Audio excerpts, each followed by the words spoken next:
This is Paul. Yes, the violation of the protection order might constitute civil contempt. Ouch.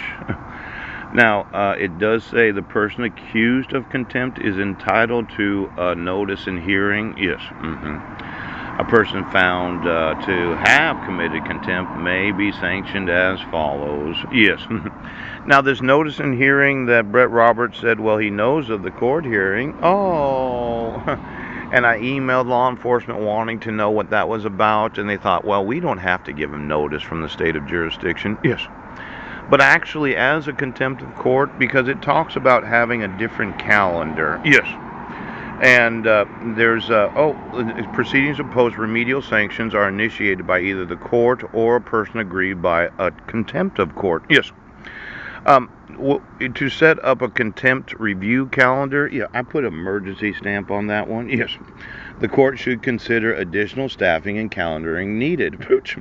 There will need to be staff responsible for notifying the parties of the hearings and writing up the orders. In addition, additional hearings will need to be created, so the court will need to determine whether they can be accommodated on the existing calendar or whether additional calendars will be created. Yes. Now, there is what's known as criminal enforcement of protection order violations. Yes. But when the deputy prosecuting attorney took it upon himself to file the 2-count criminal complaint, it would be the allegation of contempt of court, the restraint provisions of the actual protection order. Yes. But you decided to issue a failure to appear for $500,100 for a civil contempt of court.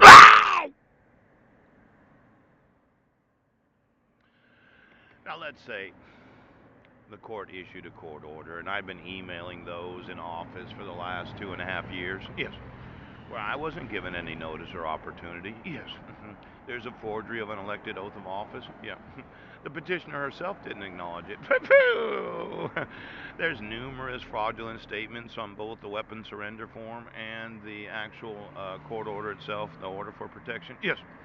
Then there's violating of the actual judge's manual and instructions on how to issue protection orders. Yes. And then there's another calendar that you need to be able to review contempt of court violations. Yes. Where the prosecuting attorney said, well, Mr. Budnick had knowledge of the fucking court hearing. Now, there's this provision of notice and hearing. Yes. You didn't arrest me right away, and I wondered about that because I emailed and I thought, well, now I'm getting a failure to appear, and sure enough, you transferred across county lines. Yes, you did. Issued a $500,000 excessive bail, failure to appear, pooch.